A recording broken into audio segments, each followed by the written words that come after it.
ñëw naa fekk naa fa ay nit nuyoo naa comme ni ma ko daan defee. L'héritage macabre d'Ousmane Sonko.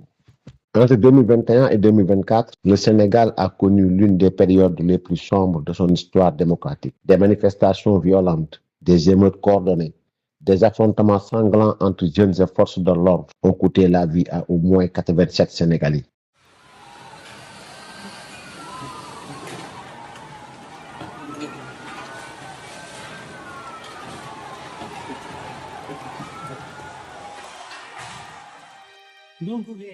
Officiellement, ces morts sont souvent présentés comme des victimes de la répression, mais la vérité est tout autre.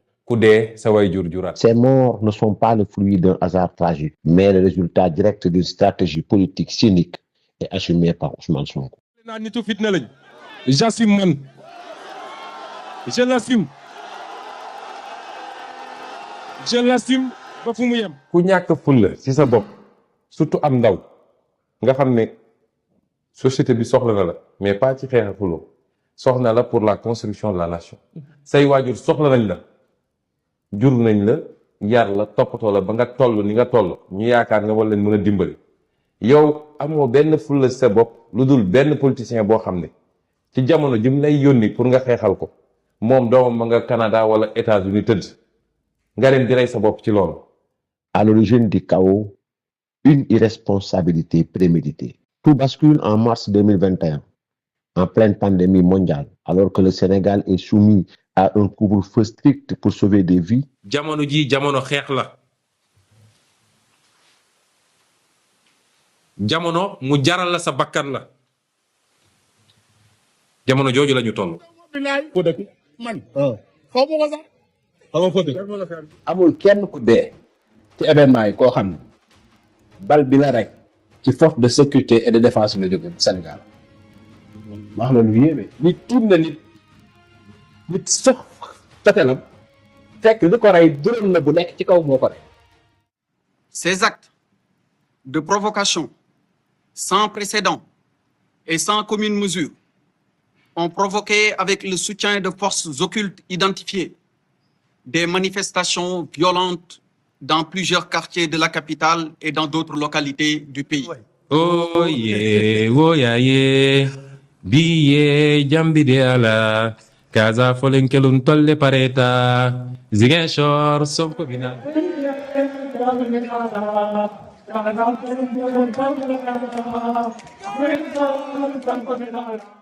Ousmane Sonko choisit délibérément de violer les mesures sanitaires, non pas pour une urgence nationale, non pas pour une activité essentielle, mais pour se rendre clandestinement dans un salon de massage, Sweet Beauty.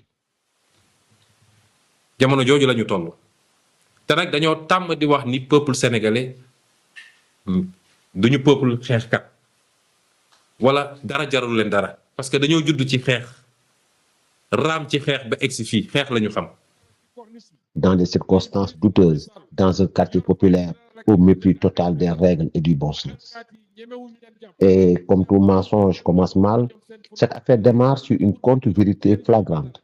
Ousmane Sonko avait dans un premier temps affirmé dans un post Facebook qu'il a rapidement supprimé qu'il n'était jamais allé à Sweet Beauty et qu'il ne connaissait pas Adji Sarr. Quelques jours plus tard, un tournement. Lors d'une conférence de presse, il admet s'y être bien rendu sous prétexte de souffrir de douleurs lombaires. ba ma fay dugg 21h jotagul ba ma fay dugg 21h jotagul. ñëw naa fekk naa fa ay nit nuyoo naa comme ni ma ko daan defee.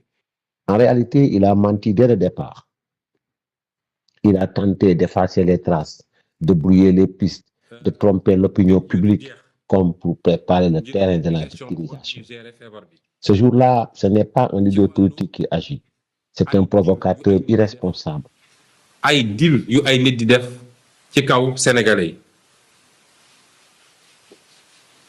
loolu lépp ñu fexe ba complot bi mun koo muur ba sénégalais yi dootuñu am jot lu dul di wax ci Ousmane Sonko siif na Ousmane Sonko siiful. Méprisant l'effort collectif et les sacrifices des Sénégalais confinés. Quand une plainte pour viol est déposée, il ne se défend pas avec des preuves, ni avec dignité. Au contraire, il se radicalise instantanément, rejette toute légitimité à la justice de son pays hurle au complot d'État, se drape dans une posture de victime imaginaire et met en branle la machine infernale de la violence. Au lieu d'appeler ses partisans au calme, il les pousse subtilement à la confrontation. Il envoie un message clair: résistez. Traduction: brûlez, bloquez, insurgez-vous. La rue devient sa seule cour de justice, la jeunesse son armée, la République sa cible. À partir de là, chaque épisode judiciaire devient un déclencheur de violence. Chaque convocation devant un juge est transformée en appel à l'émeute. Chaque arrestation de Sonko ou d'un de ses partisans devient une opportunité de mettre le pays à feu et à sang. Et toujours le même scénario sordide. Sonko déclenche l'incendie puis se lave les mains. Il nie toute responsabilité, accuse l'État voyou, la France, les juges, les médias, mais jamais lui. weer yi di ñëw kenn ku nekk na fagaru waajal boppam takku ndax ña ngay pexe ci wàllu terrorisme fabriqué nañu seeni dossier yu leen neex jàpp ay nit barki démb rek kenn ci ñi ñu jàpp naan dañ leen di tuddee xaw ma lan spécial.